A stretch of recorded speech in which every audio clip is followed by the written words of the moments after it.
बेटा हम लोग पढ़ रहे थे मॉर्फोलॉजी ऑफ फ्लावरिंग प्लांट्स, और मॉर्फोलॉजी में हमने अभी तक काफ़ी कुछ देख लिया है, जिसमें मुख्यतः रूट्स के बारे में, स्टेम के बारे में और लीफ के बारे में, और इवन इनफ्लोरेसेंस तक हम पढ़ चुके हैं।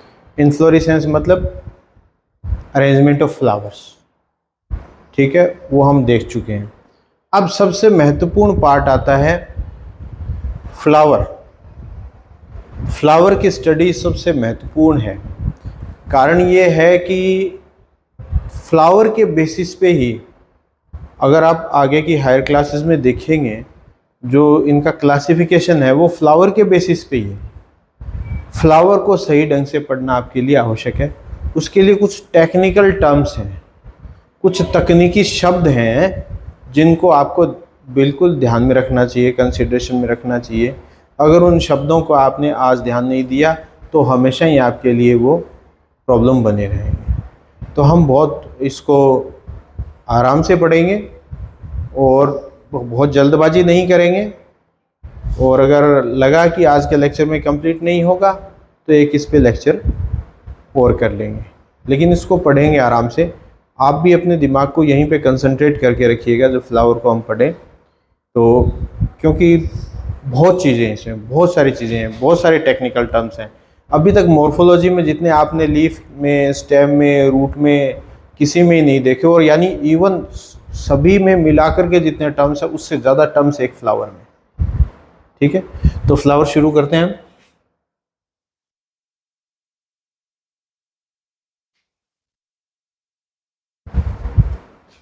फ्लावर में आप बेसिकली मान सकते हैं कि फ्लावर एक क्या है, मॉडिफाइड शूट है। सबसे पहले आपको ध्यान में रहना चाहिए कि फ्लावर क्या है। अगर आप देखो कि आपको कोई कह दे कि फ्लावर क्या है, तो आप ये कहेंगे कि ये क्या है, मॉडिफाइड शूट। ठीक है, आपने देखा है ये जो पार्ट है प्लांट का, ये अंडरग्राउंड है, ऊपर ये वाला पार्ट जो है ये क्या है, शूट है, और ये क्या है, रूट सिस्टम है। तो मॉडिफाइड शूट, शूट के अंदर क्या है, स्टेम है, उस पर कुछ ब्रांचेस हैं, लीव्स हैं, ये सब हैं। तो अगर आप फ्लावर को देखेंगे, फ्लावर चाहे यहाँ लगा हो, कहीं भी लगा हो, फ्लावर में आप देखेंगे, आप 10th तक पढ़ करके आए हो, 10th तक पढ़ करके आए हो कि फ्लावर के क्या क्या पार्ट हैं। क्या आपको याद है फ्लावर के पार्ट?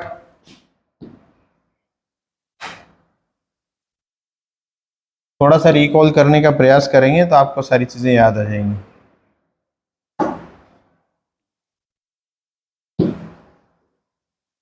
देखिए आपको याद आ रहा होगा कि आपकी बुक के अंदर एक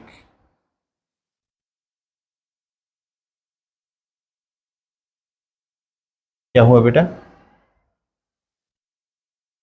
आपकी बुक के अंदर एक ऐसा डायग्राम था,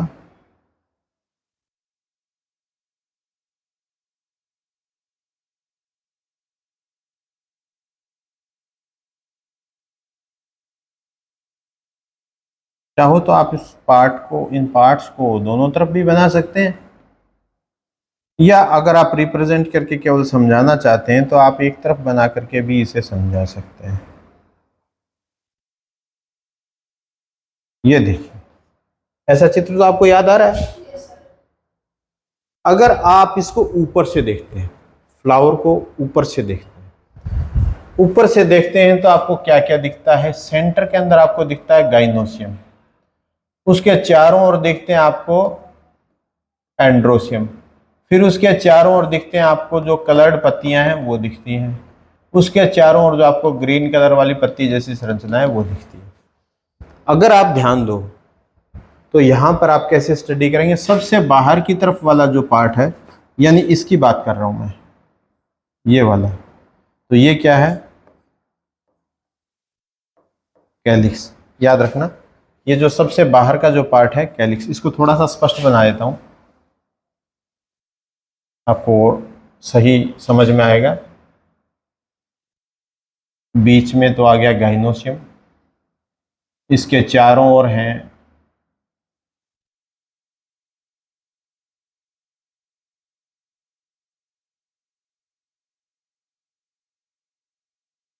एंड्रोशियम,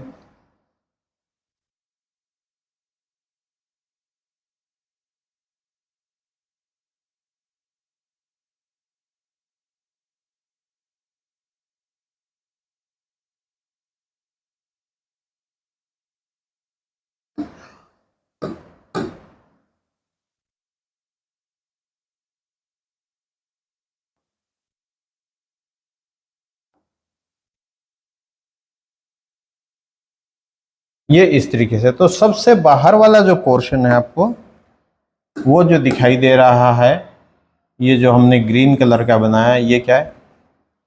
कैलिक्स। ये कैसा कलर दिख रहा है? ग्रीन। समझिए, ये ग्रीन कलर है। चलिए हम इस पार्ट को ग्रीन कर देते हैं, ठीक है। उसके बाद वाला जो पार्ट है जो आपको रेड कलर का दिख रहा है वो है कोरोला।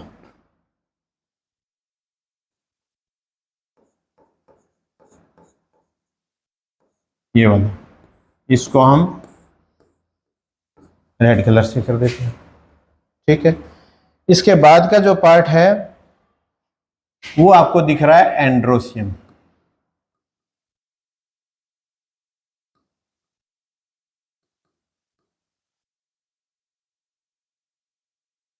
ठीक है, ये नॉर्मली येलो कलर का दिखता है, ठीक है। और जो सबसे बाद जो आपको पार्ट दिख रहा है, ये वाला आपको जो दिख रहा है, अभी इनके हिंदी नाम भी बेटा मैं बताऊंगा आपको। ये गाइनोसियम।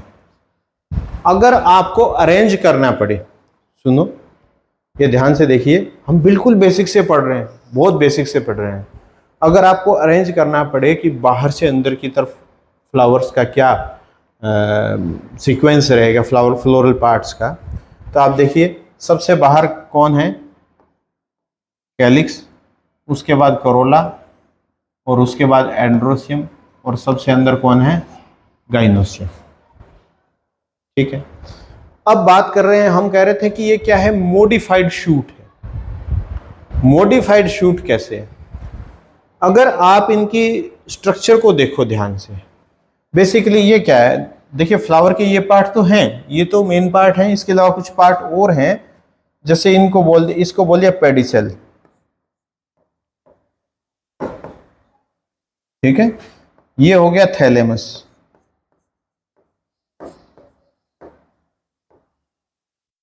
देखिए पेडिसेल और थैलेमस तो देखने में स्टेम जैसे दिख रहे हैं, तो इससे तो पता चलता है कि तो स्टेम के मॉडिफाइड रूप है। इसके अलावा अगर आप कैलिक्स की संरचना का अध्ययन करें, वो देखने में आपको कैसी दिख रही है? पत्तियों जैसी दिख रही हैं, तो ऐसे लगता है कि ये मॉडिफाइड लीफ है, ठीक है। और अगर आप किसी भी कोरोला के पार्ट का अध्ययन करें तो वो आपको देखने में लगेगा, जैसे मान लीजिए कोई भी आप लीफ लाइक स्ट्रक्चर आप ले लेंगे, तो ऐसे देखें यूं लगेगा उसमें भी मिडरिब है और यहाँ से ये फैले हुए हैं, तो वो भी आपको लगेगा कि ये मॉडिफाइड लीफ है। और अगर आप देखो किसको?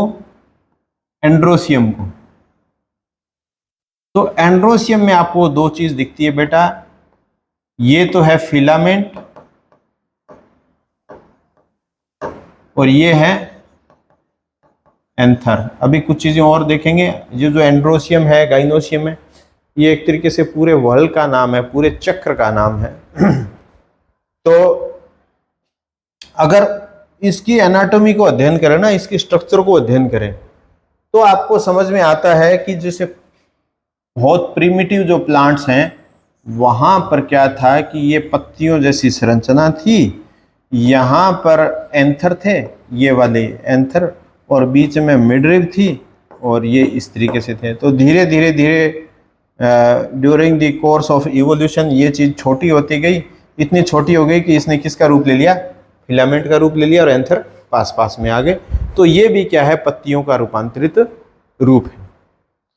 और अगर आप सेंटर वाले पार्ट पे चलते हो, देखो अभी तक हम ये तय कर चुके हैं कि calyx is a modified leaf, Corolla is also modified leaf, androecium भी यही बताता है कि ड्यूरिंग कोर्स ऑफ इवोल्यूशन ये चेंज हो करके लीफ से ऐसा हो गया है।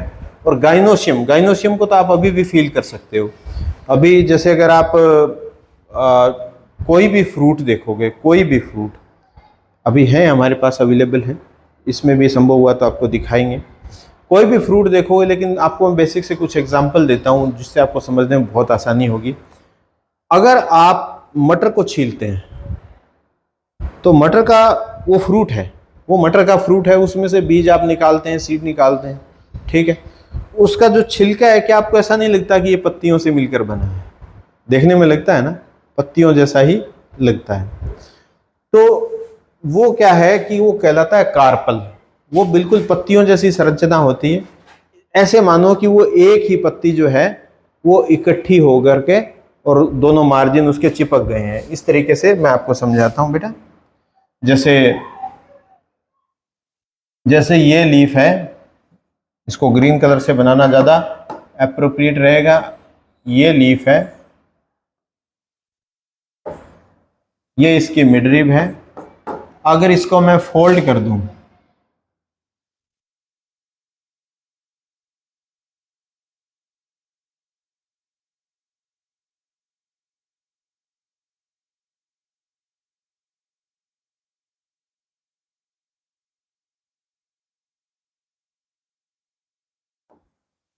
ये इसको फोल्ड कर दिया है तो बिल्कुल ऐसे हो गया जैसे मटर की जो फली है, जो फ्रूट है, वैसा हो गया, ठीक है। तो ये भी लीफ जैसी स्ट्रक्चर से मिलकर बना होता है। तो इस तरीके से हम मान सकते हैं कि flower is a modified shoot. अब आपको क्लियर है? कभी आपको अगर लिखना पड़े कि क्या फ्लावर एक मॉडिफाइड शूट है तो आप समझा सकते हैं, अच्छी तरीके से समझा सकते हैं ना। तो ये चीज़ें आप थोड़ा सा कंसिडरेशन में रखिए। अब इसके बारे में थोड़ा सा डिटेल स्टडी हम करते हैं बेटा। देखो, पेडिसेल को कहते हैं, हिंदी में कहते हैं पुष्प वृंत। जिस स्ट्रक्चर से वो स्टेम के साथ जुड़ा होता है, एक थोड़ी सी लंबी सी संरचना होती है जिसको हम क्या कहते हैं? पेडिसेल, पुष्प वृंत, पुष्प का वृंत है। उसके बाद आता है थैलेमस। थैलेमस के ऊपर सभी चीजें व्यवस्थित हैं। ये जो हमने पढ़ी हैं ये सारी चीजें व्यवस्थित हैं। यानी एक तरीके से ये मान सकते हो कि पुष्प का वो आसन है, हिंदी में बड़ा सुंदर नाम है पुष्पासन, ठीक है। तो थैलेमस से सारी चीजें अटैच्ड हैं। थैलेमस क्या हो जाता है? स्टेम ही थोड़ा सा फैल करके चौड़ा हो जाता है जिस पे बाकी चीजें लगी होती हैं, ठीक है। अब बात करते हैं कैलिक्स। देखिए, कैलिक्स की जो एक यूनिट है वो कहलाती है सेपल। क्या कहलाती है? सेपल। हिंदी में बड़ा सुंदर नाम है। देखो, जो सबसे बाहर है वो बाह्य दलपुंज, ठीक है, इसको बाह्य दलपुंज कहते हैं। इसका रंग सामान्यतः ग्रीन होता है, ठीक है। तो दलपुंज मतलब एक ग्रुप हो गया और एक मेंबर क्या हो गया? बाह्य दल, बाह्य दल पत्र, और इसको इंग्लिश में कहते हैं तो वो है सेपल। तो कई सारी सेपल्स ने मिलकर के क्या बना दिया है? क्या बना दिया? कैलिक्स। ये बात क्लियर है आपको? ठीक है। अब आप बात करते हैं जो कलर्ड पार्ट है उसकी एक यूनिट कहलाती है पेटल। तो कई सारी पेटल्स ने मिलकर के क्या बना दिया है? कोरोला। समझ गए इसको भी? सामान्यतः कोरोला क्या होता है? कलर्ड होता है और उसका काम क्या होता है? इंसेक्ट्स को अपनी ओर आकर्षित करना ताकि इसमें पॉलिनेशन हो सके, ठीक है। इसके बाद हम पढ़ते हैं एंड्रोसियम। एंड्रोसियम की जो एक यूनिट है वो कहलाती है स्टेमन। क्या कहलाती है? स्टेमन। तो अगर 10 स्टेमन हैं तो 10 स्टेमन मिलकर के क्या बना रहे हैं? एंड्रोसियम बना रहे हैं, ठीक है। अब गाइनोसियम की जो एक यूनिट है वो क्या कहलाती है? कार्पेल, ठीक है। अच्छा, अब कार्पेल को जरा ध्यान से देखिए। कार्पेल क्या है? वही मैंने जो आपको मटर का उदाहरण दिया था कि जो पत्ती जैसी संरचना है वो गाइनोसियम बना रहती है। तो जो पत्ती जैसी संरचना है उस एक संरचना को हम एक कार्पल बोलेंगे। ठीक है, तो जैसे अगर आप देखेंगे ना, खीरे को काट के देखेंगे, तो खीरे को अगर आप काट करके देखेंगे तो आपको लगेगा कि वहां पर लगभग 3 पत्ती जैसी संरचना जो है वो जुड़ी हुई है, जिनके मार्जिन के ऊपर ये क्या लगे हुए हैं, बीज लगे हुए हैं। तो यानी एक ये हो गई, एक दूसरी हो गई, तीसरी ये हो गई। तो ये जो खीरा बना है ये 3 कार्पल से मिलकर बना है, तो इसलिए इसमें कितनी कार्पल होगी, 3 है ना, और तीनों कार्पल जुड़ी हुई हैं। ठीक है, ऐसे ही जो ककड़ी है वो भी 3 कार्पल से मिलकर बनी होती है। आप तोरी देखेंगे वो भी 3 कार्पल से है। आप टमाटर देखेंगे, टमाटर 2 कार्पल से मिलकर बना होता है। ठीक है, तो इस तरीके से जो पत्ती जैसी जितनी संरचनाएं हैं उतने क्या हो जाएंगे, कार्पल्स। ठीक है, तो अब एक बार फिर से देख लीजिए, कैलिक्स की यूनिट क्या है, सेपल। सेपल ने मिलकर के क्या बना दिया, कैलिक्स। पेटल्स ने मिलकर के क्या बना दिया, कोरोला। स्टेमन्स ने मिलकर के क्या बना दिया, एंड्रोसियम। और कार्पल ने मिलकर के क्या बना दिया, गाइनोसियम। देखिए ये जो ग्रीन कलर से लिखे हैं ये तो एक एक यूनिट के नाम है, और जो रेड कलर से लिखे हैं वो उस कंप्लीट सर्कल का नाम है। भी कौन सा है, सबसे आउटर वर्ल कौन सा है, उसके बाद सेकेंड आउटर कौन सा है, ये चलता है। ठीक है, तो यहां तक आपको क्लियर है। ठीक है, अब हम फ्लावर के बारे में कुछ चीजें और देखते हैं। जो जब भी हम किसी भी पौधे का या फ्लावर का वर्णन करते हैं, विवरण करते हैं, तो उसमें कुछ एक चीजें होती हैं बेटा। सबसे पहला तो हम लिखते हैं इनफ्लोरेसेंस। सबसे पहली चीज क्या है, इनफ्लोरेसेंस। दूसरी क्या है, फ्लावर। तीसरी क्या है, कैलिक्स। चौथी क्या है, कोरोला। पांचवी क्या है, एंड्रोसियम। और छठी क्या है, गाइनोसियम। सातवां क्या आ जाएगा, फ्लोरल डायग्राम। और आठवां आ जाएगा फ्लोरल फॉर्मूला। इतनी चीजों में हम किसी भी पुष्प का वर्णन करते हैं, फ्लावर का वर्णन करते हैं। ठीक है, तो मैं ये समझता हूं कि आपको यहां से लेकर के यहां तक तो अच्छी तरीके से क्लियर है। ठीक है, ये 2 चीजें आपको क्लियर नहीं है। ठीक है, अभी इनके बारे में भी हम बात कर लेंगे, पहले हल्की बात कर लेते हैं इसके बारे में। ये देखिए बेटा, फ्लावर का डायग्राम इस तरीके से जो बनाते हैं ना, उसमें अरेंजमेंट का पता चल जाता है, वो अरेंजमेंट का, कि बाहर कैसे एक दूसरे के ऊपर हैं, या एक दूसरे को टच कर रहे हैं, या जुड़े हुए हैं, या फ्री हैं। उसके बाद क्या है, कोरोला भी इसी तरीके से बताते हैं। फिर एंड्रोसियम और गाइनोसियम, सबका जो इस तरीके से डायग्राम के रूप में जो हम रिप्रेजेंटेशन करते हैं वो क्या कहलाता है, फ्लोरल डायग्राम। ये डायग्राम फ्लोरल डायग्राम नहीं है। This is LS of flower. Flower का लॉन्गिट्यूडनल सेक्शन, हमने ट्रांसवर्स सेक्शन और लॉन्गिट्यूडनल सेक्शन के बारे में बात करी थी ना, इसलिए लंबवत काट है, इसीलिए लॉन्गिट्यूडनल सेक्शन एलएस बोलते हैं। तो ये तो फ्लावर का एलएस है, लेकिन ये क्या है, ये फ्लोरल डायग्राम का एक छोटा रूप मान सकते हैं। बाकी डिटेल से इसको बाद में पढ़ेंगे, जब इसमें फ्लोरल एक्सिस, ब्रैक्ट वगैरह वो भी बनाएंगे, उसके बारे में भी बात करेंगे। लेकिन अभी आपके लिए जानना इतना पर्याप्त है अभी। ठीक है, अब बात करते हैं फ्लोरल फॉर्मूला।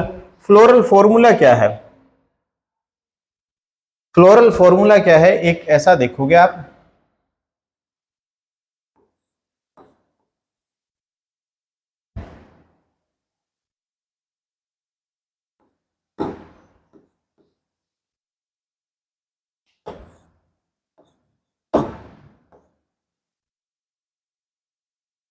फ्लावर कैसा है, एक्टिनोमॉर्फिक है या एक दूसरा रूप भी है इसका जिसको एक व्यास सममित बोलते हैं, जाइगोमॉर्फिक। ठीक है, वो भी हम डिस्कस करेंगे। एक्टिनोमॉर्फिक त्रिज्या सममित बोलते हैं। ब्रैक्टिएट ब्रैक्ट है कि नहीं। अच्छा ये क्या बताता है, अभी आप इनको तो हम बाद में डिस्कस कर लेंगे क्योंकि अभी आपके कंसिडरेशन में आए ही नहीं। ये कैलिक्स बताता है, ये कोरोला बताता है, ये एंड्रोसियम बताता है, ये गाइनोसियम में कार्पल्स की संख्या। जैसे है ना, कैलिक्स 5 है, कोरोला भी 5 है, एंड्रोसियम मान लीजिए 10 है, और गाइनोसियम के अंदर कार्पल की संख्या कितनी है, मान लीजिए हम ये जिक्र कर रहे थे कि 3 है। ठीक है, तो इस तरीके से फ्लावर का फॉर्मूला भी हम लिखते हैं। तो इस तरीके से हम पूरा का पूरा डिटेल डिस्कस करेंगे, 2 या 3 लेक्चर के अंदर करेंगे, आपको बिल्कुल अच्छी तरीके से समझाएंगे। यहाँ बस एक बार इतना समझिए, क्या आपको इसमें कोई दिक्कत है इतने में? अब आपको समझ में आ गया है यहाँ तक। तो अब हम पढ़ना शुरू करते हैं कैलिक्स को। अच्छा, इससे ज्यादा बेटर ये रहेगा कि पहले हम फ्लावर का वो देख लें, सिमेट्री देख लेते हैं पहले।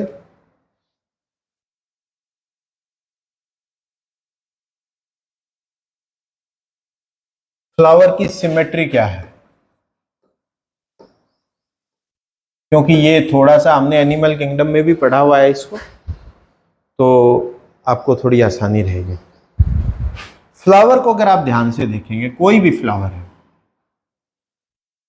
मैं ऊपरी रूप से डायग्राम उसका मैं बना रहा हूं।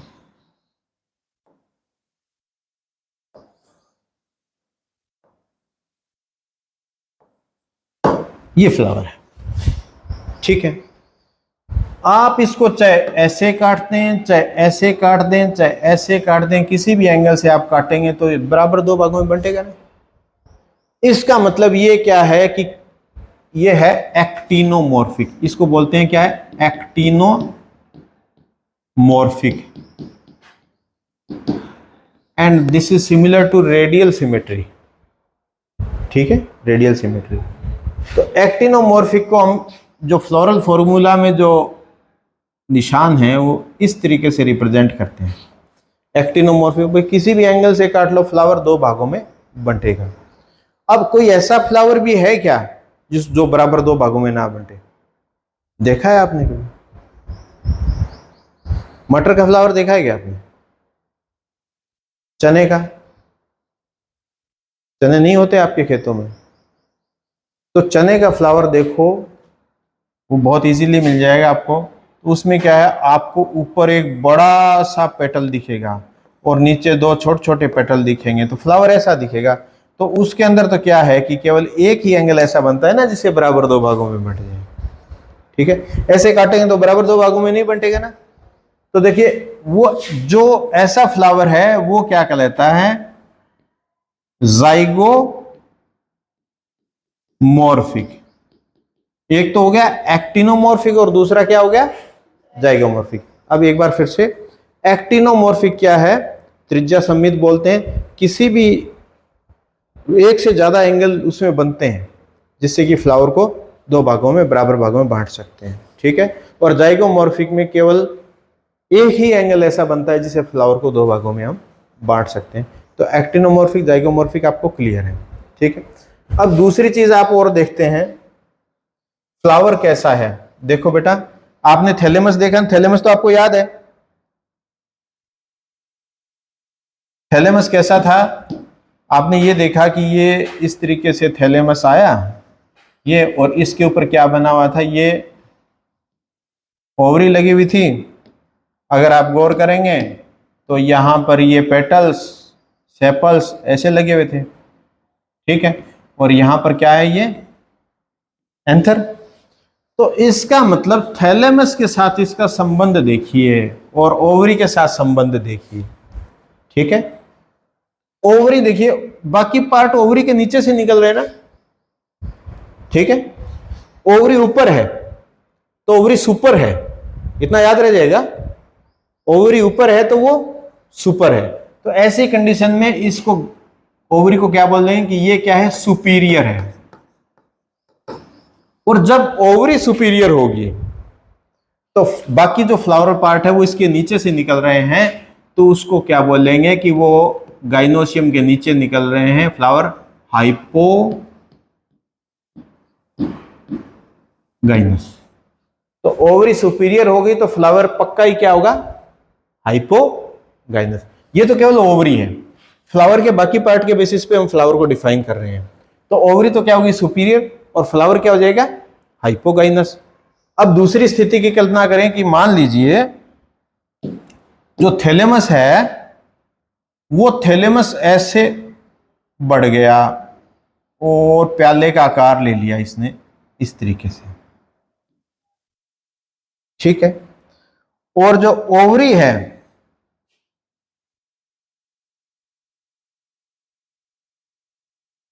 वो इसके अंदर धसी हुई है, ठीक है। और जो बाकी फ्लोरल पार्ट्स हैं, जैसे एंड्रोसियम यहां से निकल रहा है, ठीक है, और ये क्या है, पेटल है, और ये सेपल है। इसी तरीके से इधर से ये एंड्रोसियम है और ये पेटल है और ये क्या हो गया, सेपल है। ऐसे हो गया ना, यानी इसमें तो ओवरी के नीचे से निकल रहे थे, इसमें ओवरी के ऊपर से निकल रहे हैं, ठीक है। तो ऐसी कंडीशन में जो फ्लावर कहलाएगा उसका नाम देखिए, वो क्या कहलाएगा, देखो ओवरी ऊपर तो नहीं है ना, तो ओवरी क्या हो जाएगी, इनफीरियर। सुपीरियर नहीं है तो वो इन्फीरियर होगी, उल्टा, सुपीरियर का उल्टा इन्फीरियर होता है। और फ्लावर ओवरी के ऊपर से निकल रहा है, ठीक है, तो उसको क्या करेंगे, एपी गाइनस। तो क्या होगा, फ्लावर क्या हो जाएगा, एपी गाइनस हो जाएगा, ठीक है। यहां तक आपको क्लियर है, यहां तक कोई कंफ्यूजन नहीं। आज ज़्यादा लंबा लेक्चर हो जाएगा, इसलिए इसको आज यहीं पे ब्रेक करते हैं हम, ठीक है। बाकी हम देखेंगे, अगर हाफ टाइम के बाद समय मिला तो और कर लेंगे, नहीं तो फिर नेक्स्ट कल देख लेंगे, ठीक है। तो अभी एक बार इसको इतना समझिए। यहाँ तक किसी को कोई कन्फ्यूजन, कोई दिक्कत?